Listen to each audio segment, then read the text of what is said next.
Yang pertama, di sini saya akan menjelaskan pengertian bakat khusus. Beberapa pengertian bakat menurut para ahli, yaitu yang pertama menurut S.C. Utami Munandar tahun 1985, yaitu bakat atau attitude pada umumnya diartikan sebagai kemampuan bawaan sebagai potensi yang masih perlu dikembangkan dan dilatih agar dapat terwujud. Berbeda dengan bakat atau kemampuan merupakan daya untuk melakukan suatu tindakan sebagai hasil dari pembawaan dan latihan. Kemampuan menunjukkan suatu tindakan atau performance dapat dilakukan sekarang, sedangkan bakat memerlukan latihan dan pendidikan agar suatu tindakan dapat dilakukan di masa yang akan mendatang. Yang kedua, yaitu menurut Kartini Kartono tahun 1979, yaitu bakat adalah mencakup segala faktor yang ada pada individu sejak awal pertama dari kehidupannya, yang kemudian membutuhkan perkembangan keahlian, kecakapan, dan keterampilan khusus tertentu.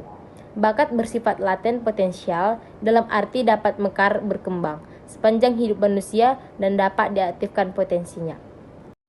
Yang ketiga, yaitu menurut Suganda Purbagja pada tahun 1982, yaitu bakat sebagai benih dari suatu sifat yang baru akan nampak nyata jika mendapat kesempatan atau kemungkinan untuk berkembang.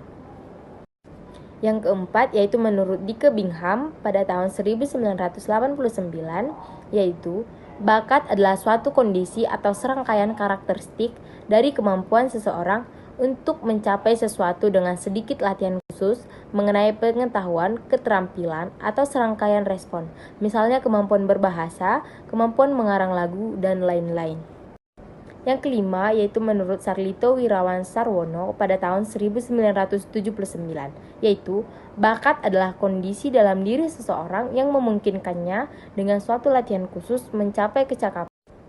Berdasarkan pendapat para ahli di atas, dapat disimpulkan bahwa bakat adalah 1.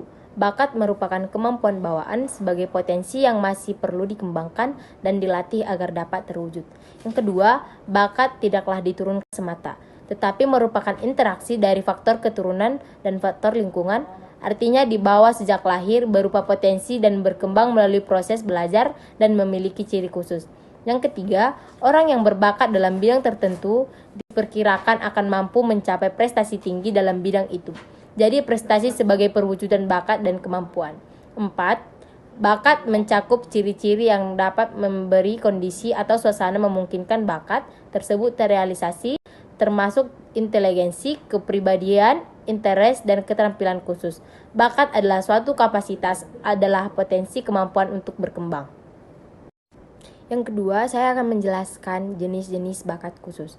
Koni Semiawan dan Utami Munandar pada tahun 1987 mengklarifikasikan jenis-jenis bakat khusus baik yang masih berupa potensi maupun yang sudah terwujud menjadi 5 bidang, yaitu yang pertama, bakat akademis khusus. Yang kedua, bakat kreatif produktif. Yang ketiga, bakat seni. Yang keempat, bakat psikomotorik. Yang kelima, bakat sosial. Sehubungan dengan cara berfungsinya, ada 2 jenis bakat, yaitu 1. Kemampuan pada bidang khusus atau talent, seperti pada bakat musik, bakat menari, olahraga, dan lain-lain. Yang kedua, bakat khusus yang dibutuhkan sebagai perantara untuk merealisir kemampuan khusus, misalnya bakat melihat ruang dimensi, dibutuhkan untuk merealisasi kemampuan di bidang teknik arsitek. Selain itu, Raven dalam Pali pada tahun 1995 juga mengelompokkan bakat khusus seseorang sebagai berikut. A. Bakat pemahaman verbal. B. Kemampuan numerikal. C. Skolastik. D. Bakat kerani atau kesekretariatan. E. Pemahaman mekanik. F. Tilikan atau pandangan ruang atau berpikir 3 dimensi. G. Bakat bahasa. Hubungan antara bakat khusus dengan kreativitas. Dari hasil-hasil penelitian keberbakatan dan anak berbakat Renzulli dan kawan-kawan tahun 1981 menarik kesimpulan bahwa yang menentukan keberbakatan seorang anak pada hakikatnya dibagi menjadi 3 kelompok ciri-ciri, yaitu 1. Kemampuan di atas rata-rata, 2. Kreativitas, 3. Peningkatan diri atau tanggung jawab terhadap tugas.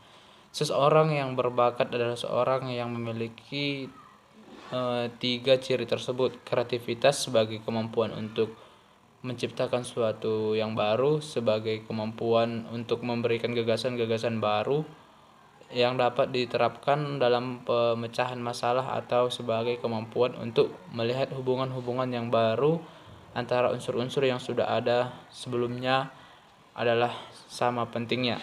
Kemudian kreativitas merupakan salah satu perilaku yang berbakat karena kreativitas juga merupakan manifestasi dari suatu proses pengembangan bakat. Meskipun demikian, hubungan antara kreativitas dan bakat tidak selalu menunjukkan bukti-bukti yang memuaskan. Bakat yang rendah memang diikuti oleh tingkat kreativitas yang rendah pula. Namun semakin tinggi bakat seseorang tidak selalu diikuti tingkat kreativitas yang tinggi pula. Hal ini tergantung pada proses perkembangan bakat yang harusnya disertai dengan proses perkembangan kreativitas. D. Hubungan bakat khusus dengan prestasi akademik.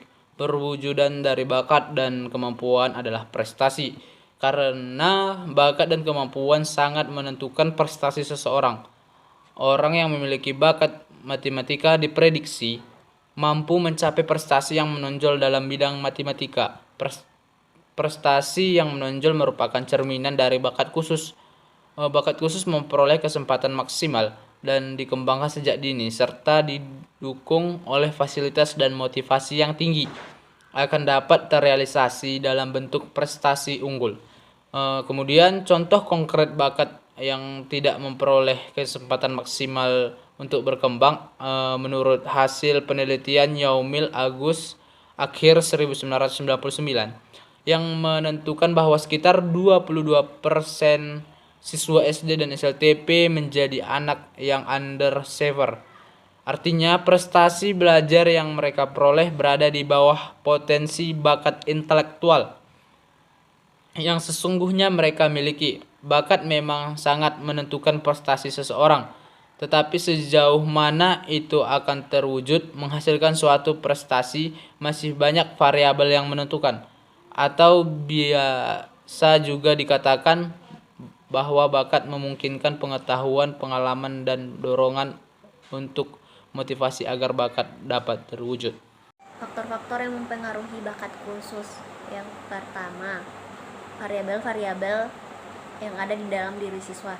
Itu terdiri dari minat siswa, yang kedua motivasi, yang ketiga konsep diri, yang keempat nilai-nilai itu terdiri dari positif dan negatif, yang kelima adalah kepribadian.